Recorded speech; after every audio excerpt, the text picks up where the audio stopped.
So I'm so excited again to introduce the very beautiful Lisa Rhoads today. Lisa and I have chatted quite a few times now, haven't we, Lisa?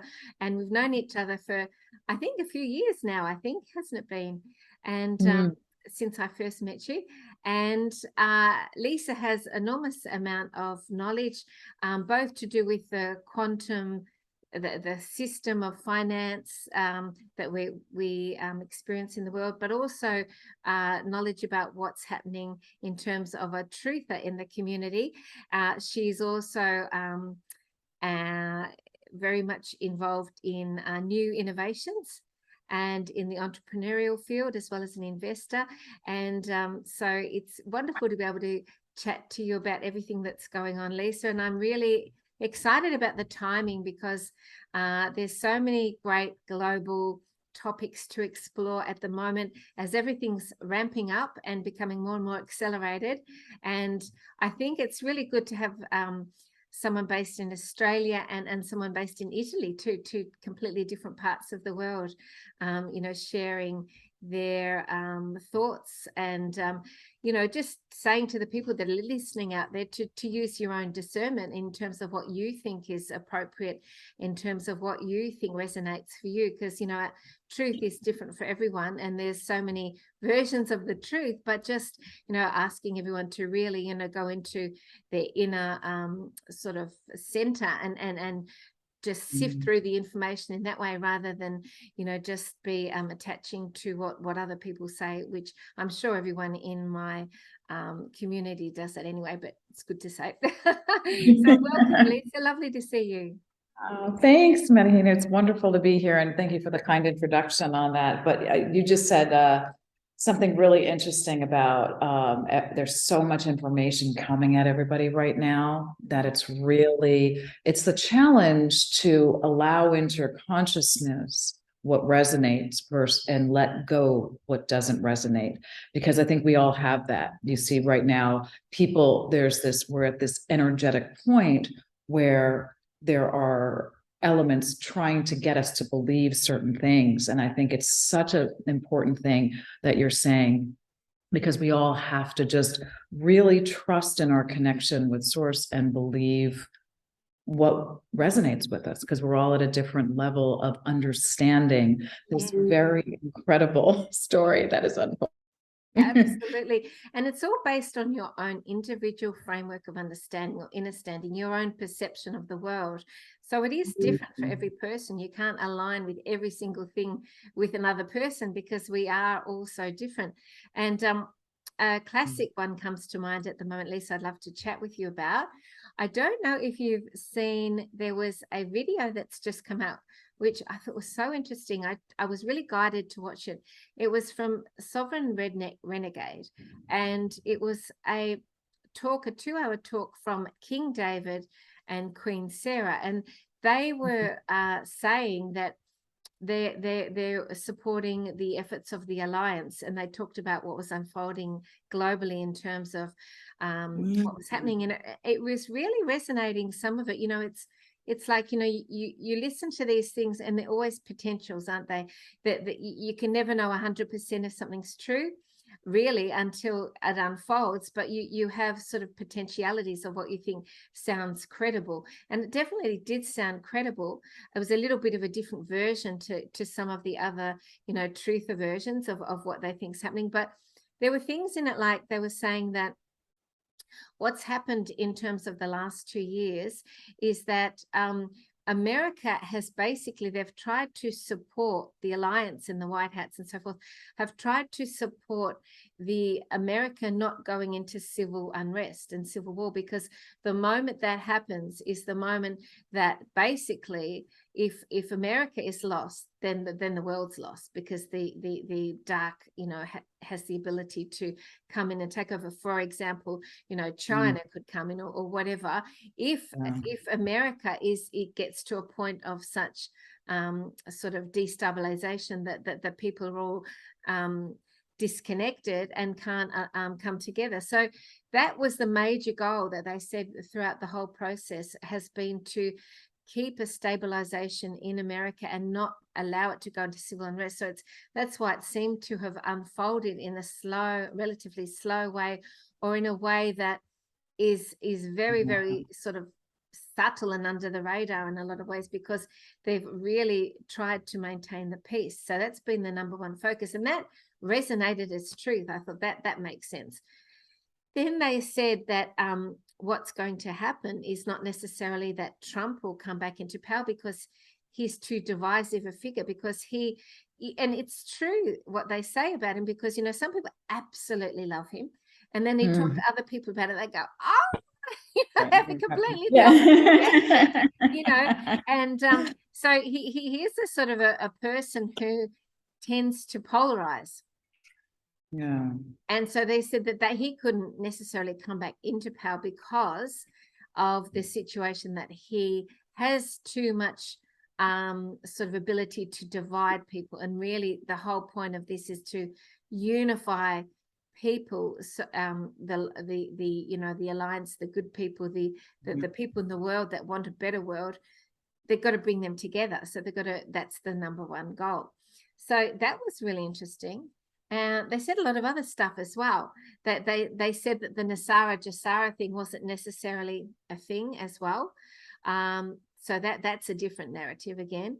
But it was fascinating to listen to, and some of it sounded very credible. So, you know, it could be a potential for sure. And they also said, interestingly, and I want to ask your opinion on this, that on July the 1st and July the 4th being Independence Day for America, that there was the potentiality then for there to be more disclosure happening on those dates, and for this soft martial law, they said, that's already been in place for a long time, to become more evident, and to be more sort of exposed, to become less of a soft martial law, so that, you know, they can take out the last remaining vestiges of the dark, the minions and all that.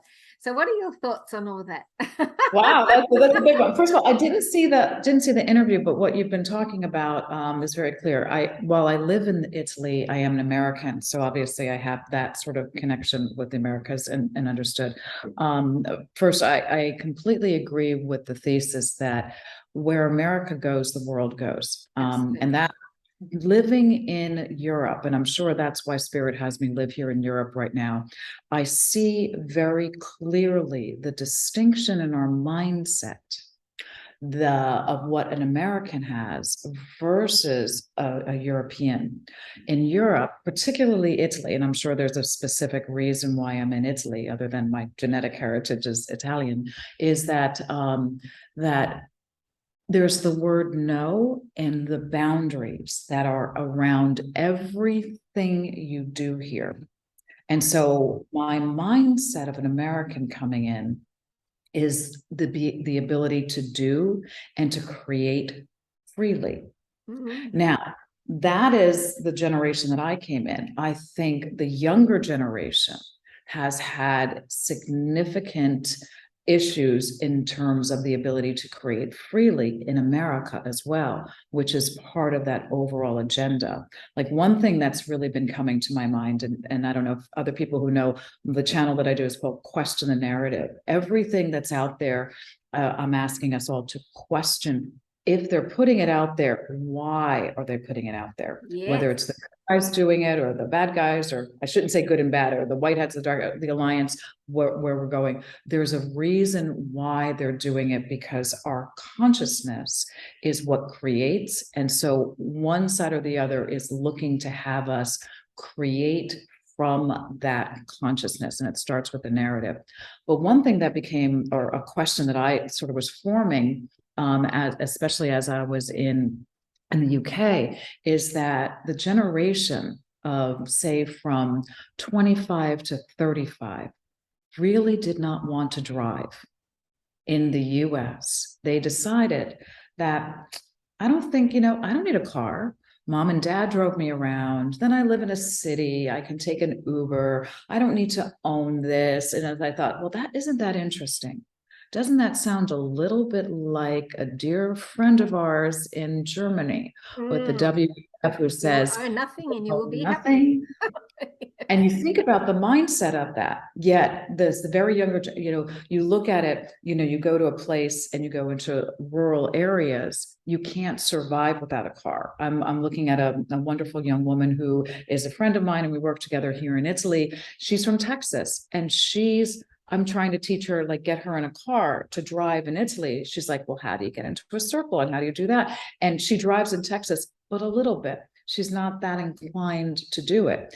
And you wonder, I'm like, and then the light bulb goes off and says, well, was that all part of the agenda to get everybody comfortable with the 15-minute city? Which is like, if I can't drive, if I'm not driving, I need to be in a city, because that's what a lot of people are doing. So if you start to look at, like, the little things that are going on, you'll see the agenda. And in the US, particularly in the very liberal cities of New York, which is where I lived, Los Angeles, San Francisco, no one was driving. They're like, I've got Uber, other people do that. But then you realize that's another way of giving up your sovereignty. So these little steps. But going back into the core question of what you had from the US perspective, everybody looks at the US and says they have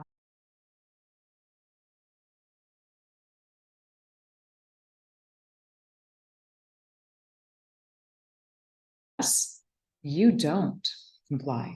You are able to say no. You are able to say I have rights. And I think that point about the US being where the world goes, it's not because we're better than anybody. It's because that was the experiment of allowing people, humans, to have sovereignty. And you're right, if that goes, that is a critical issue. So it has been, I think, the absolute agenda of the alliance to ensure that this separation, which they were doing from, slavery and black and white to, you're Christian, and if you're Catholic or you're Protestant, or you're black or you're white, or you're rich or you're poor, or you're this or you're that, you're left coast or white, right coast, all of those separation agenda, they did a great job with those narratives. They got us to hate each other. Now with the whole LGBT thing versus, and as well, all that stuff. Right. The next thing, guess what? What? Americans love each other. They love each other, and they don't buy it anymore. And I think the alliance had a very, very challenging job, and I think they're doing it because people are waking up. And I think you're right. The LGBT thing, I think, is critical now because it's gone down to the agenda of children, that they are no longer allowing their children to be subjected to this kind of brainwashing. This is amazing. But I think the other thing that wakes us really up, because this is where America is really sovereign, is the financial system. It's like, what? I can't take my money out? That's really big. That's what I think is really important. So that agenda of the finances, where they're saying that I can't, that I'm, that I'm controlled with where my money is. So I'll give an example. And I know people have gone back and forth about where it is, and it's a rolling transition of how every country is handling the banking system right now and the use of their fiat currency, that fiat currency, meaning the paper that we're used to dealing with, or the coins. Is that in Europe, you have a restriction of how much you can take out of your ATM, but also you have an interaction with your bank for everything that you do. And now, this is from Christine Lagarde all over Europe. It is allowed to use up to 1,000 euros of cash.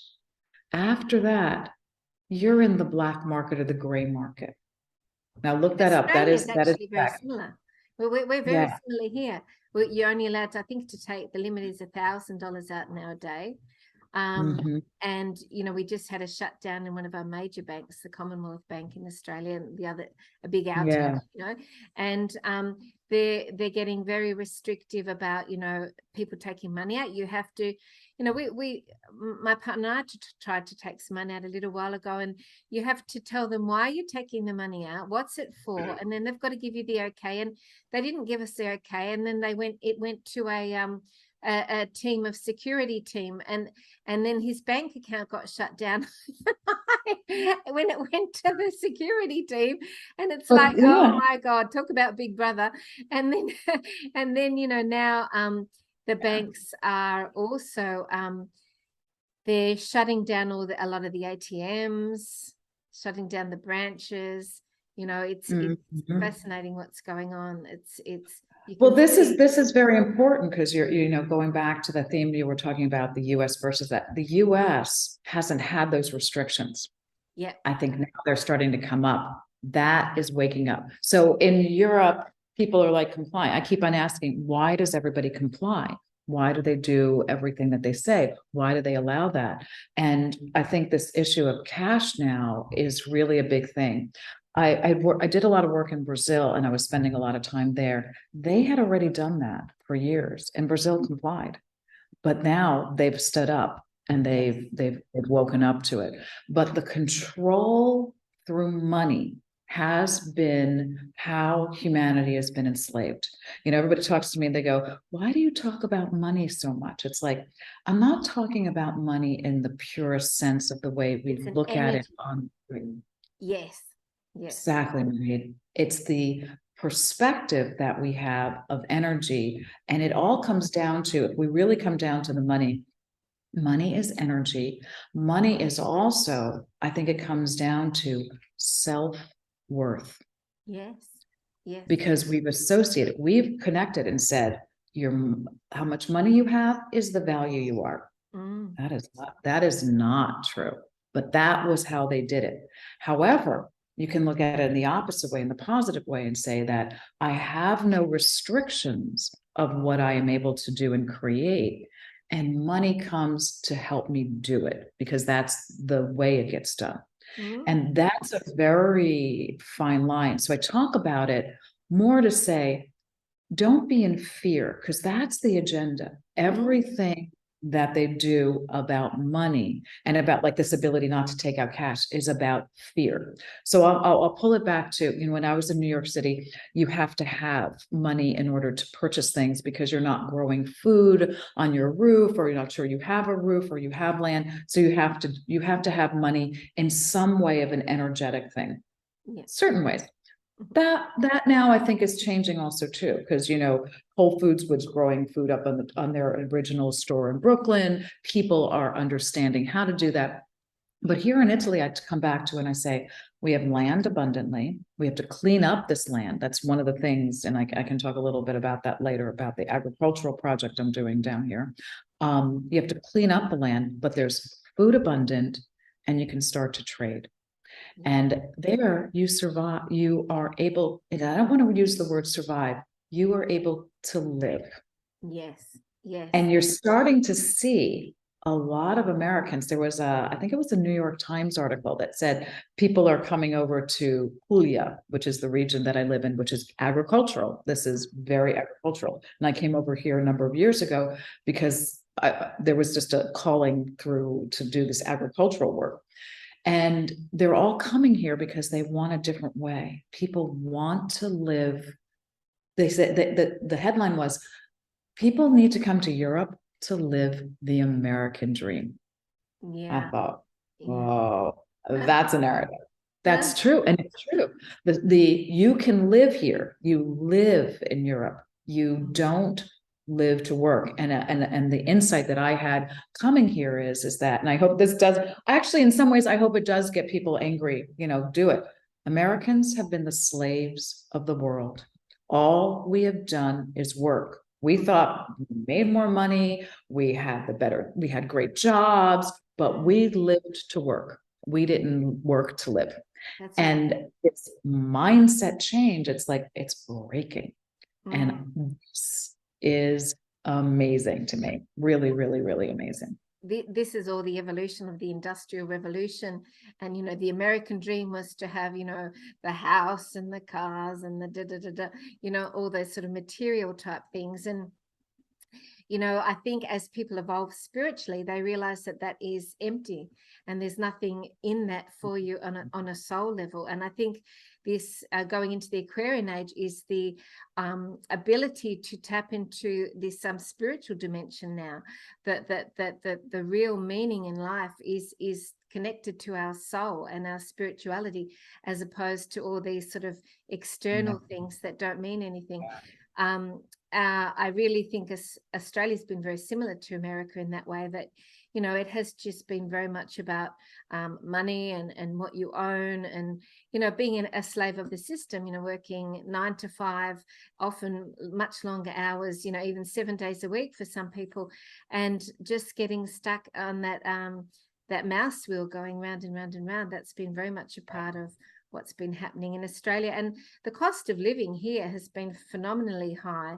You know, rents, you know, to buy houses is completely out of the ballpark for young people these days at the moment. So, you know, I think too, the other thing that I'm noticing is that people seem in general to be very much at a point now where they have not much at all disposable money, if any. You know, they're getting to a point where they don't have much to live on. So it's like a 0 point that it's coming to, which I think is what happens when a new system comes in, or something new begins. It comes to like that quantum 0 point where there's no flow and there's very little left. And I think many people are mentioning that at the minute, and they're getting a bit sort of, you know, worried and nervous about it, because they think, well, you know, how am I going to exist? But I do feel that this shift that we're waiting for is relatively imminent. So it's not too far away, and you can actually tell, because it's like that 0 point is here now. And that has happened to me in my life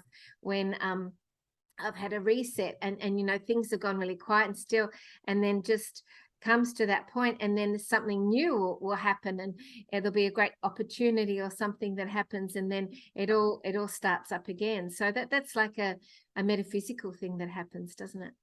But I think what you're saying is really important. They're like these resets, and there are resets that are put upon us and resets that we actually choose to do. So let's do a theoretical exercise, an exercise of the mind, like this whole idea with the money system, where we say that, or they're telling us that money is the only way to live, and that we're controlling the money. We're going to go to these central banking digital currencies, which means we can turn it on and off at will, just like we can in electric cars, just like we control. We're controlling how much cash you do. We're controlling this, and we're taxing you on everything. That's it. We play that world. That's the narrative. That's the paradigm that they choose to put us in. But they're gonna say at some point, we don't have these jobs, we don't have money, and so they're gonna maybe put a universal basic income into an account, which they control.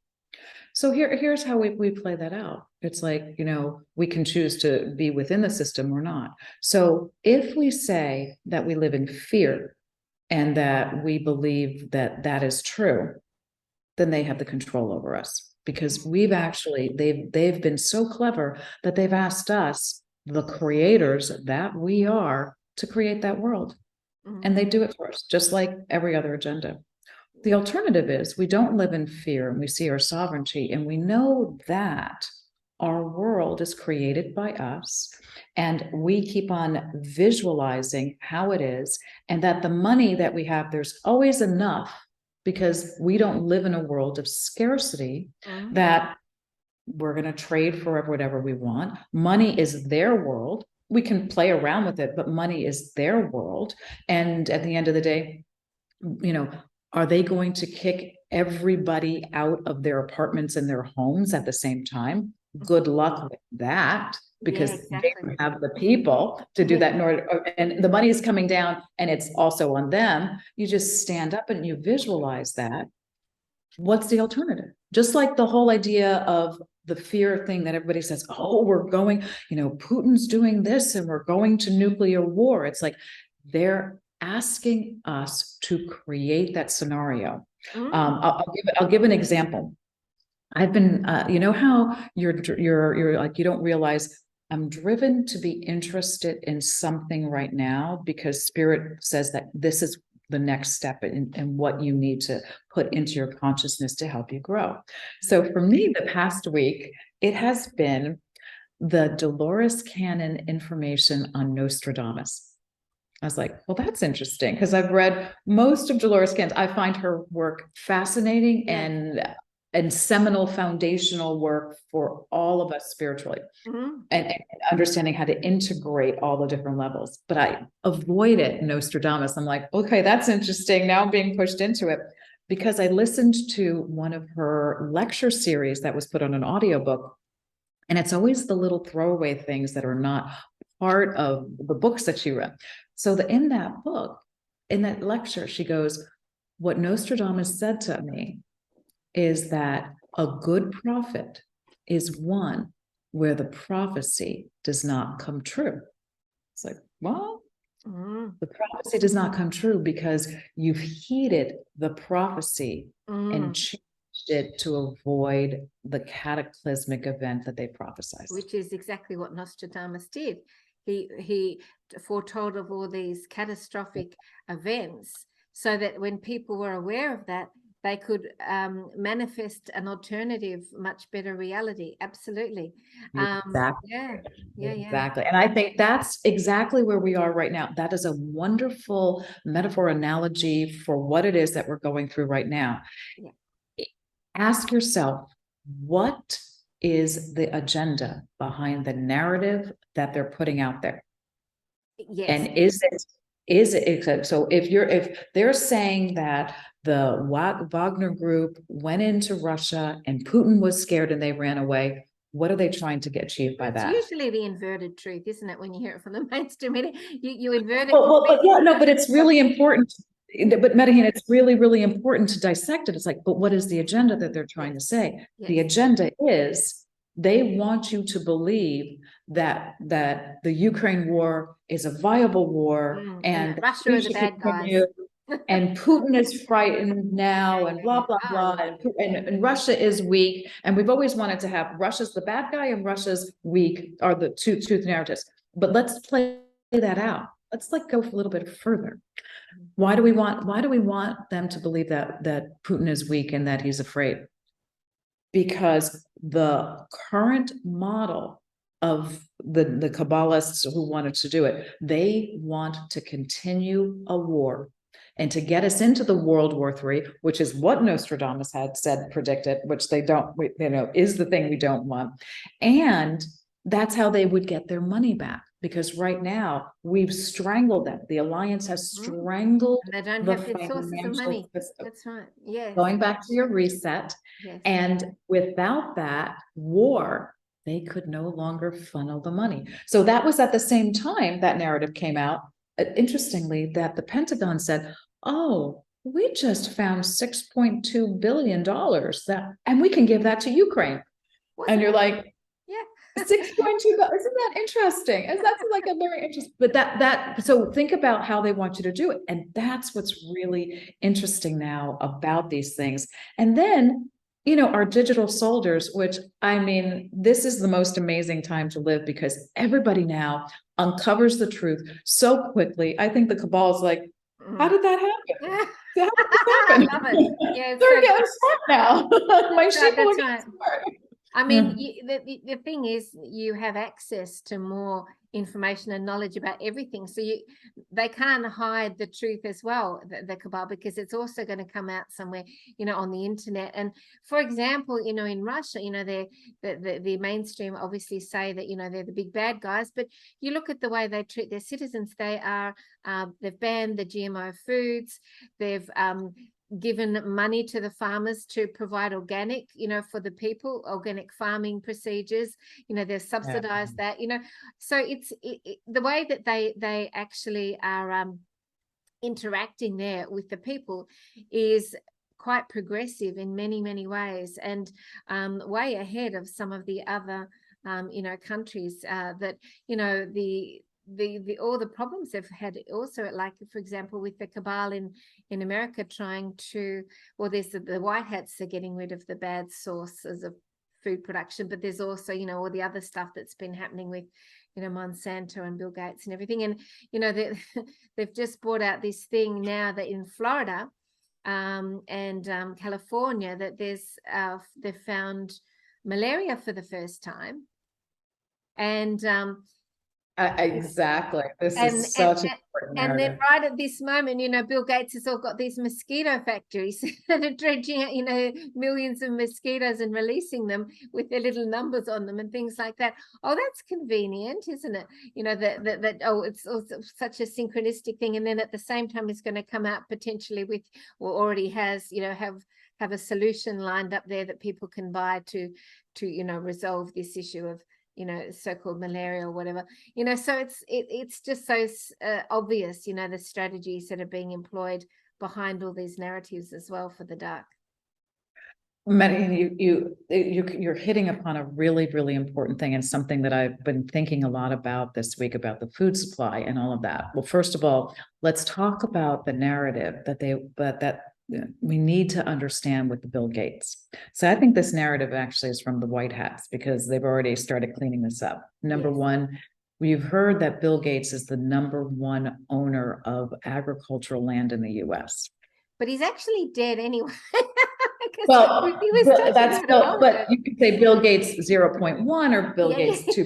Oh, you know, whatever you want to say. You know, once again, all of these things out there are the brand of the people, because that's also part of the narrative. Really important. Let's start with that. So his brand owns a lot of agricultural land, or supposedly. That's the narrative they put out there. Yeah. And then also, he's been working, he's the big one on the vaccine agenda, overall vaccines around the world, of every childhood vaccine to the COVID vaccine.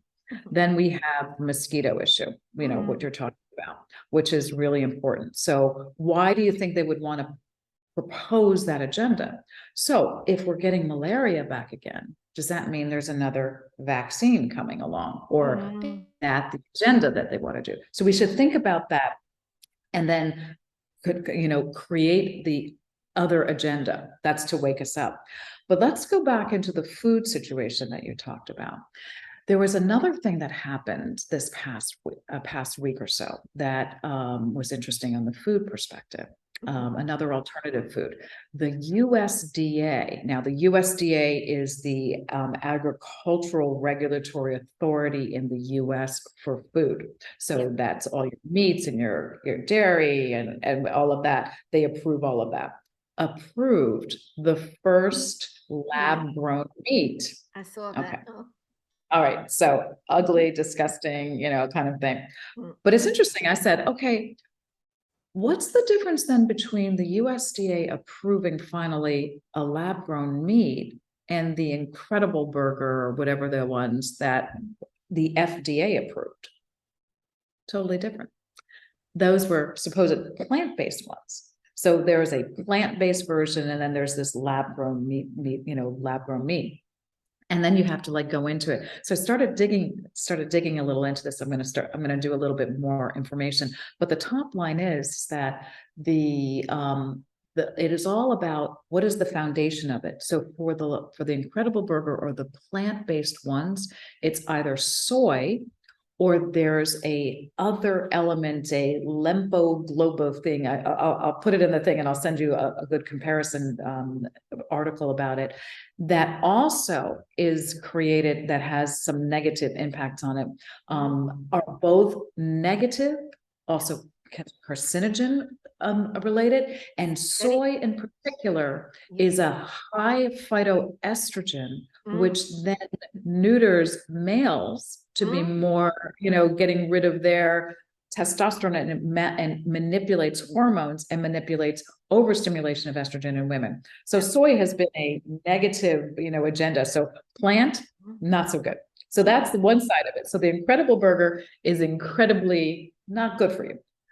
Then lab grown, the definition of lab grown is you take a cell and you put it into a bioreactor, And that bioreactor replicates that cell over and over and over again. That's how we make biologic drugs, these very, very expensive oncology biologic drugs. Well, here's the deal. Who knows what the original cell that they put in that bioreactor to create that meat is? And I hope everybody starts exploring that and digging deeply into that, because the truth of the matter is, unless you know the seed that germinates this thing, you have no idea what you're eating. And then at the core of that, is it the white hats behind it, or is it the cabal? And then obviously, if it's a cabal, it's a nefarious agenda, and I guess getting to the core of who's behind it all. Yeah. But the narrative is that there, you can ask the question now. I think we are wise enough. Like, the question is like, but you've had this incredible burger out there. You said that's meat. Oh no, because that's plant-based. But now you're saying this is the first. It's because every word that they say is important if we just dig into it a little bit and figure out. That's true. So what is the agenda? They want us to, and this was, I was listening to this from somebody who has some military connections in the US, saying they're continuing to burn down the animal factories, the animal production facilities in the US, which is what we've seen around the world. They don't want you to eat meat, but they do want you to have these artificially developed things. Yes. So let's explore what they want us to eat. One thing is for certain, I think if you really look into a source of protein that comes from bugs, you'll realize that our human bodies, we have an allergic reaction to the protein in insects. It's and really bad for you. Really bad for you. Really bad. And toxic and carcinogenic. Absolutely. And it's in things like chips for kids and all sorts of things. People need to really be looking at packaging really, really carefully now.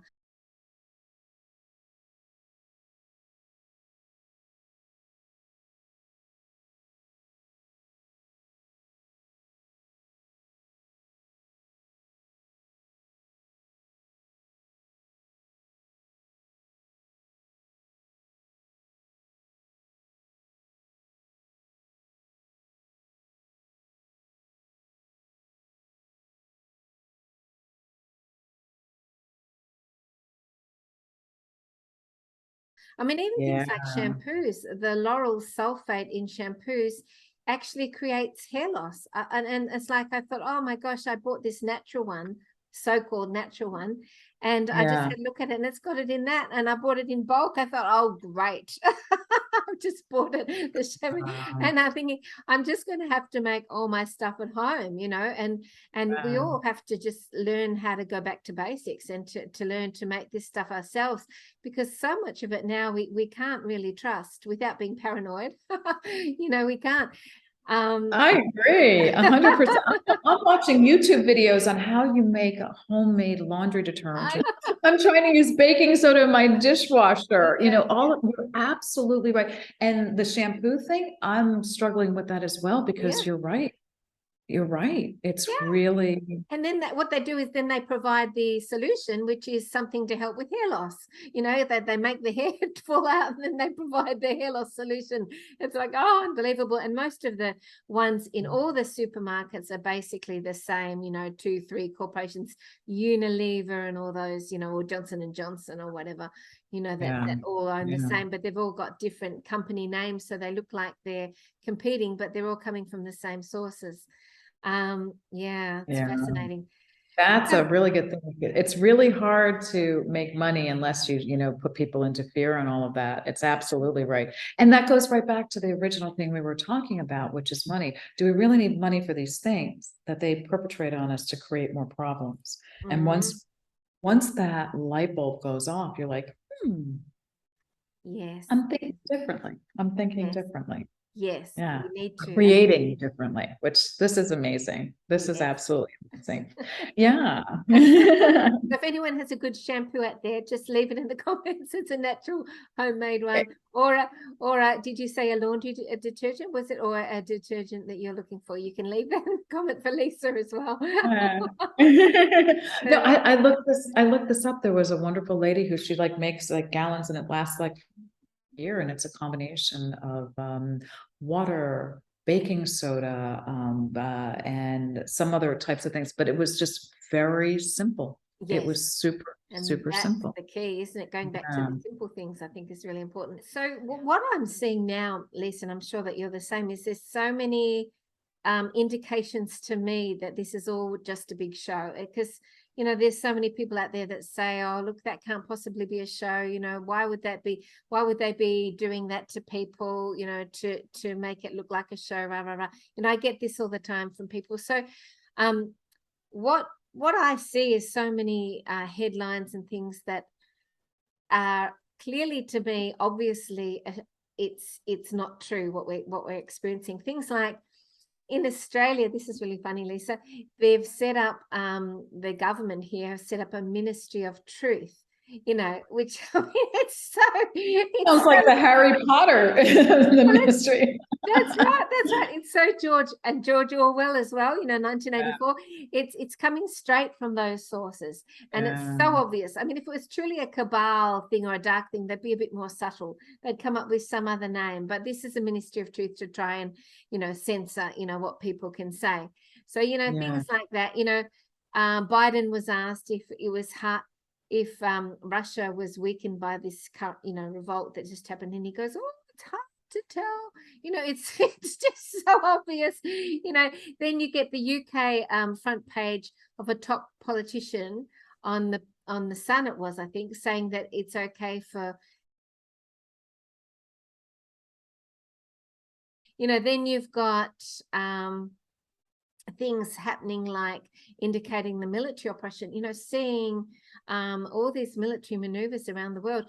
In America, 4,000 flights were disrupted in the US in one day, so they couldn't go. So, and that was because of the military maneuvers, you know, is one of the greatest sort of indicators of that, I think. And so, you know, there's so many things out there. To me, I look at everything going on and I go, oh, you know, that's all just so far out and far-fetched and so obvious that it has to be the white hats setting that up for a reason. But still, you know, some people, they look at things going on and they get scared and they think, oh, this is happening. But, you know, I think we'd all be in concentration camps by now if that was the case. So what's your thoughts for people about, you know, that don't quite get that it's a bit of a show that's going on at the moment, and that, you know, there is this huge maneuver going on to take out the dark and to get and to at the different levels, and for the white hats, the alliance, to basically build a foundation where they can move forward. Yeah, I think you're right. I think what you're seeing here is the cadence and the sort of ridiculousness is ramping up, which really goes to your point that you talked about before about the July dates are probably more about disclosure. You're getting all of this disclosure in a way. It's soft to a certain point, but now it's getting to ridiculous and people are starting to be aware of it.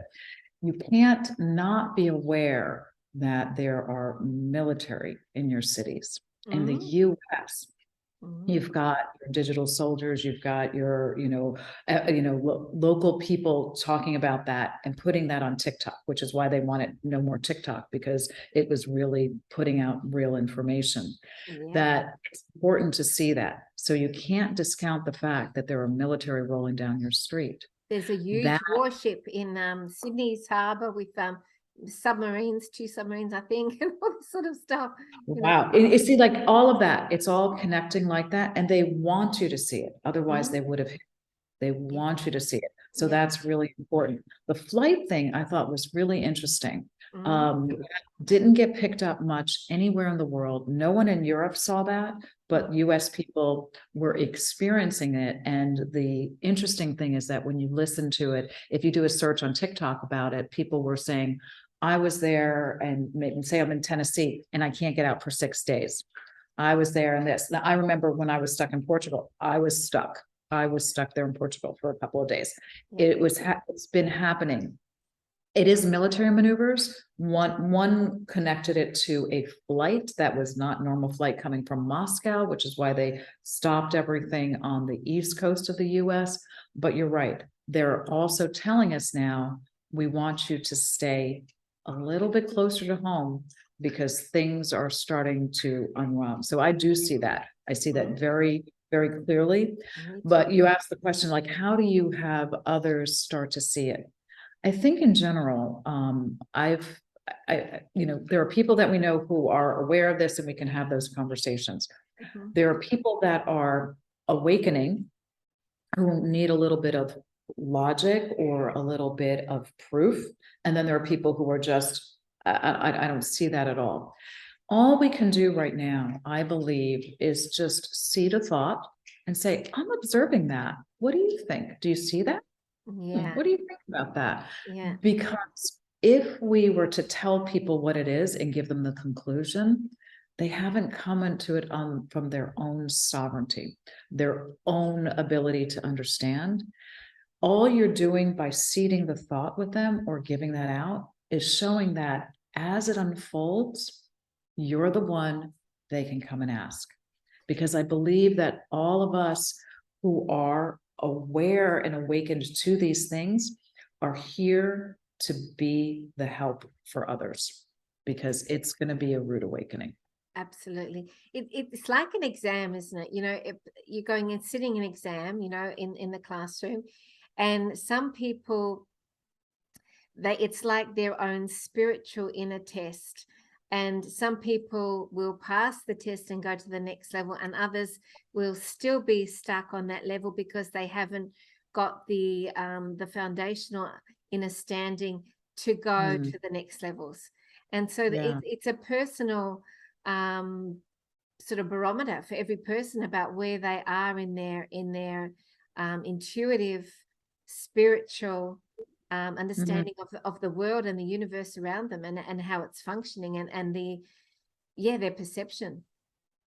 And it's not that one is better than the other. The fact that we're aware of this is like, this was part of what we came here to do. I mean, I believe very strongly that, my daughter's awake. It's wonderful. I can speak with her, but she's like, I don't need to know that. And I'm like, I finally understood that when someone said, not everybody needs to know the exact same thing, but she knows. And it's been this way her whole life. It's like, when her friends need help, we're all going to come together like that way. That's the job that I have.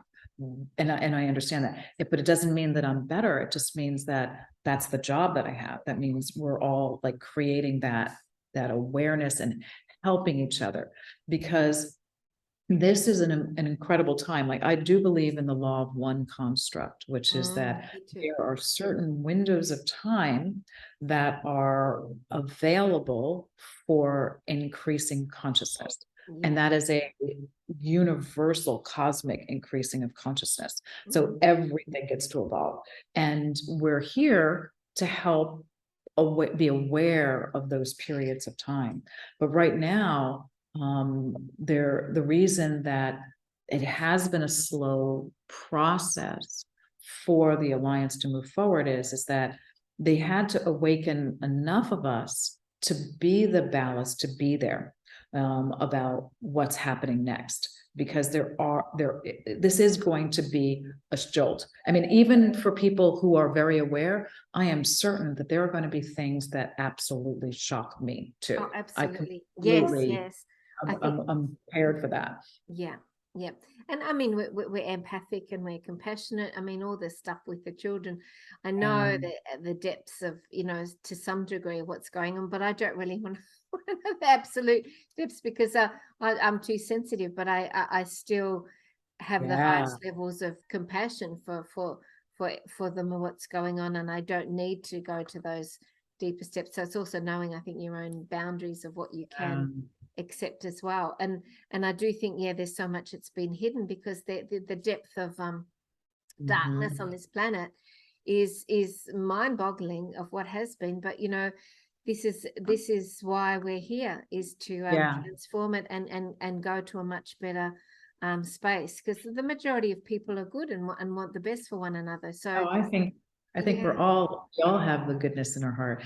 But Yeah. this is the thing. This is a time of opportunity, or a moment of opportunity, the now moment of opportunity that we're doing. And I believe that we're all going to do this together.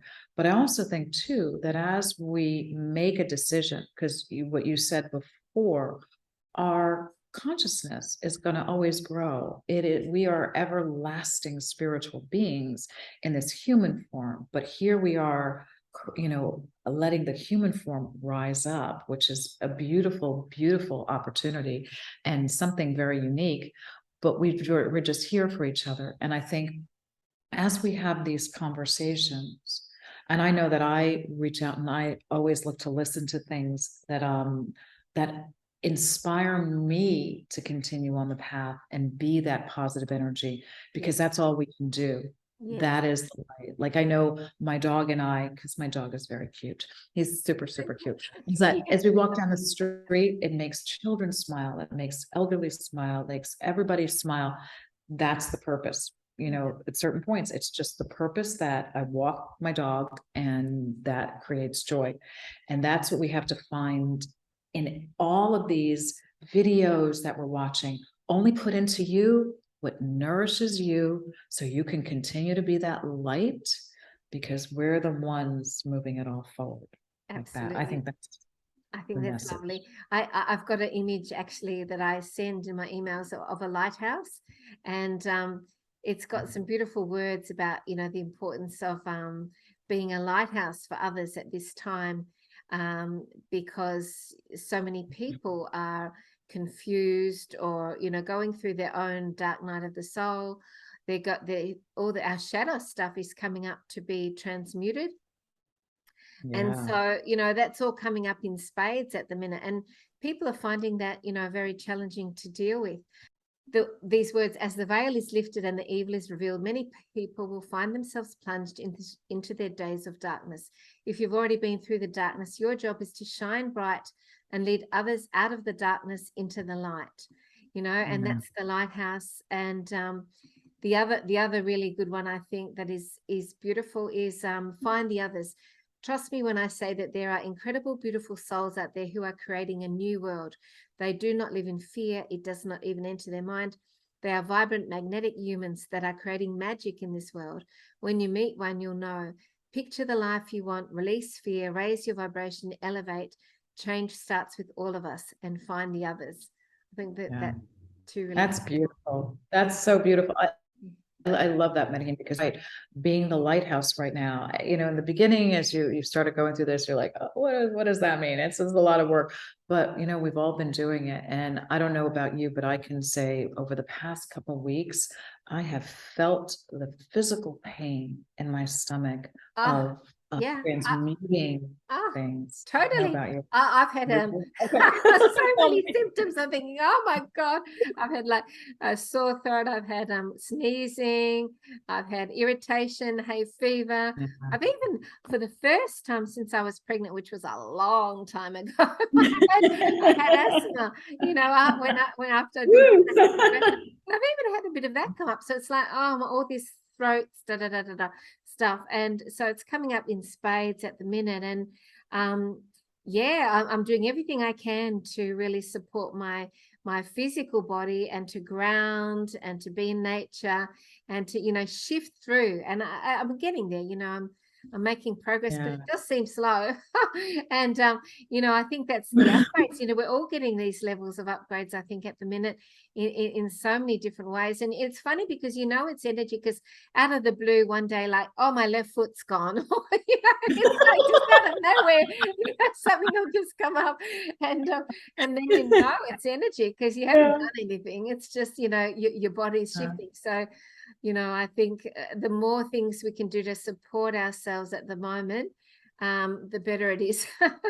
Yeah. No, and it's really, I felt it, and I think that there are things that we're purging, betrayals and all of this, but I know that personally, it's like, you can be strong, but for me, it's opening up my heart and really being vulnerable to things, and not closing it off to be, to be able to live in that world. And I think to be able to live in the world of the US was having more of a closed heart, because you have to constantly, there is no safety net. Like you look here in Europe, what it's taught me is that there's a familial safety net that the US doesn't have. Yeah. And you realize that this is a wonderful thing. And it's also family that you create through friendships there. And you have that in the US, but there's more of that. There's no way that you're going to be caught. And you could have a medical thing and you're financially wiped out. In Europe, not so much. You don't have that. They take care of you in a different way. Now, there are positives and negatives about that as well. But learning that, and just saying, like, all of us, as we are intelligent and we are aware, we still have the humanness that we're going through and we're purging, which is really what we're here to do. That's a skill, isn't it? To be able to be, truly vulnerable and allow that to come up, and to face your emotional stuff, to face the inner demons, and to allow that yourself to feel that, to transmute it, that sort of thing. It is a skill, and you don't have to do it alone too. You can find wonderful people to support you in that process as well. So I think that's really important. And that's the other thing, to be aware of that, which is good. And then the rest of the stuff that's happening around the world, like I just keep on saying that there was a reason why I was guided to do like questioning things, do it in a question form, as opposed to saying, oh, I'm a truther and I'm going to tell you what's true. It's like, everybody's always going to ask this question, where's the proof? Well, there are certain proofs. Now, there are proofs that are coming out right now, which is really interesting on the healthcare side. Dr. Jason Dean, who's a wonderful guy, he's been doing some really great work. He was out there, talking about a number of different things on the military side, and these and this information that supports what's happening. There really is a lot of information that's out there. But if we don't know somebody in the military personally, if we don't have what's going out there, it's hard, because the big thing that you're seeing in the US that's supporting it is that the military who are being trained right now are going to Space Force. Now, Space Force is a very interesting thing that Trump started. It was out there before, but it was resurrected. But it also is not, it's only under the command of the commander-in-chief, which is different from being under the president or the presidency, what we have. So that's interesting, as well as, the Marines are under a different thing. So look at that and look at the dislocations about what it is. I think that is telling about what's happening, who's controlling that part of the military. Yeah. And another thing, and I think it's important, I want to start playing around with this, I'll do some video on it, is that the underlying foundation of disease obviously is from us creating it, but also externally is from parasites. Oh, I was going to mention this. It's so funny. Okay. Because it's so coming out now that, the basis of cancer and a lot of it, it's all parasites, and it's all been suppressed, this information from us. So what's interesting yeah. Oh, go ahead. I'm sorry. Yeah. Just so that we didn't know, and so you can't cure it if you don't know what it is, and super important point. Right. You can never address a problem unless you know what the cause of the problem is, and which is what the pharma industry has obfuscated completely. And they've done a darn good job of it. So the parasite thing, which was really interesting, and I'm going to try to pull this up. I'm just getting onto this, is that in the Merck manual, it says that a virus is the smallest of parasites. Right. A virus is the smallest of parasites in the Merck manual. And Merck is for people who don't know, Merck is one of the largest US pharmaceutical companies, and they started off on sort of old time medicine and then created the chemical medicines after the Rockefellers opened the door for them. Yes, and hence why ivermectin and all that has been so censored and suppressed and everything, because it actually right? works. And you know, another fascinating fact is that Rockefeller, who started the whole pharmaceutical thing in the beginning, he never saw a doctor apparently in his life. He only ever had a homeopath that he saw, and he lived to 102. So, you know, isn't that interesting right there? Yeah. Well, see, now that's really important. So I think that's a really, like, all these little things, like critical pieces, like what you just said is like, why was ivermectin targeted? Exactly. Well, you have to ask the question. If they're targeting it, you must be over the target, and this is good, and we got to dig into it. But that one piece, I'm going to try to, I'll dig that out, and I'll do a little video on that for the channel. But, you know, that whole idea of foundationally supporting what a parasite is and why all of this is so important to us foundationally for health. Because once you understand, you flip the narrative, and let's go back to that core point. We are powerful creators, and we will create a better narrative now. Absolutely. That point, and that's such a key piece of information about the parasites that, you know, we all need to look deeper into that. There was a fascinating thing that I was reading, which talked about an alternative parasite protocol, which was for animals as well as people, and it's 99.9% natural, is fenbendazole, and pure 99.9%, and it's another way that you can get rid of the protocol for cancer. Joe Tippin's fenbendazole protocol for cancer. So, you know, that's really worth looking into. And, you know, it's at the basis. These parasites are pretty much in this article, all the different things that are issues for human health and for animals as well. It's fascinating. Exactly. Fascinating. They give dogs anti-worming, anti-parasites, you know, that we don't give humans that because we want to do it. So I think it's that I think foundationally that's really, really critical, because that's the narrative. Once again, anytime we're told something, we create it. They're super clever. They have used our power against us because we don't know who we are. We don't know who we are. And they've also shortened our life expectancy to a point that we couldn't really wake up. Because when you look at it, as we get older and we mature, I want to say, we all of a sudden start to really understand things. But once we understand things, our cognitive brain function is being impacted because of what they've done with the toxins in the world and the lack of fats for our brain to function. And we shortened it up so much to the part that as soon as we're getting close to getting the answers, your body just goes away. And that has been an alteration of our genetic structure, focusing on the telomeres.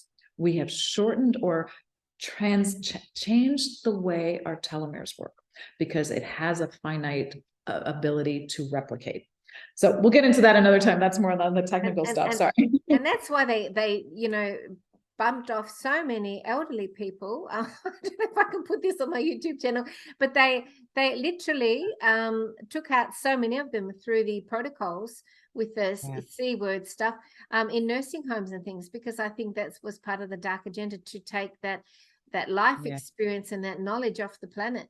And I think too, the other point with that is that in terms of humanity and the evolution of humans, they've had these continual resets on the planet over, and we don't know how many there've been, but they've probably been, you know, a huge number of resets where it's like people at a DNA level build up this awareness that there are other things that have been going on.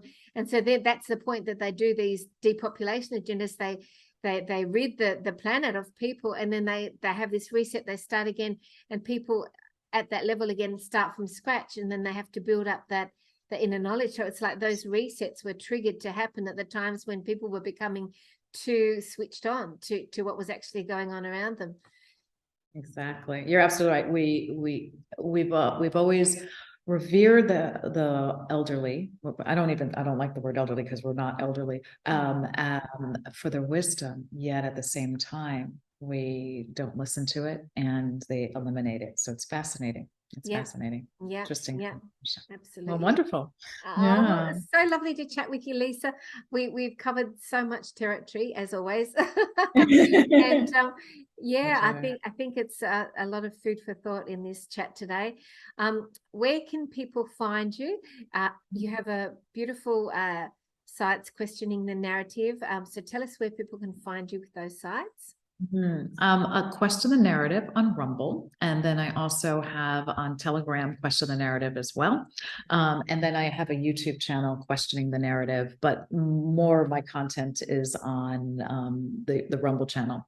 I also have a channel for agriculture, Adventures in Agriculture, which is on YouTube, which I'll give you the link on that. Medaheen and I didn't do that, and that also has a Telegram channel as well, where we talk about different agricultural technologies or old approaches to non-chemical ways to do agriculture, focusing on electrical right now. So, yes, there's so much about electroculture at the minute. And also you have your wonderful show on FCB channel as well. Like me, we both have a show, so that's exciting. It's called The Quantum Space. Exactly, the Quantum Space. And, hi FCB, he's lovely. Yay. This Australian connection, I'm so excited. I'm just blessed, absolutely blessed to be with my Australian brother. You're just about an honorary Australian now, aren't you? All these Australian friends. I gotta get to see you guys. This is wonderful. And this is, that's where you can find me, but also just everybody like sharing. I'm just trying to share all the things that I find and the questions that I have, and that everybody, you know, share what's important to you and take in what resonates and only what makes you create the best narrative, because that's how we get out of this enslavement that we've been in. We're at the precipice, and it's wonderful to share it with everybody. So thanks. It's not too far away, although I know people don't want to hear that because they're sick of waiting. But I just feel so imminent. It is, but it's going to happen when it happens, and it'll be amazing. Right. That's right.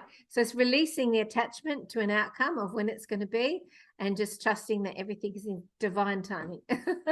Exactly. Beautiful. Oh, well, thank you, Lisa. So wonderful to chat with you, and we'll chat again soon. That will be lovely. All right. Thanks for having me. Everybody have a great day. Bye, everyone. Bye.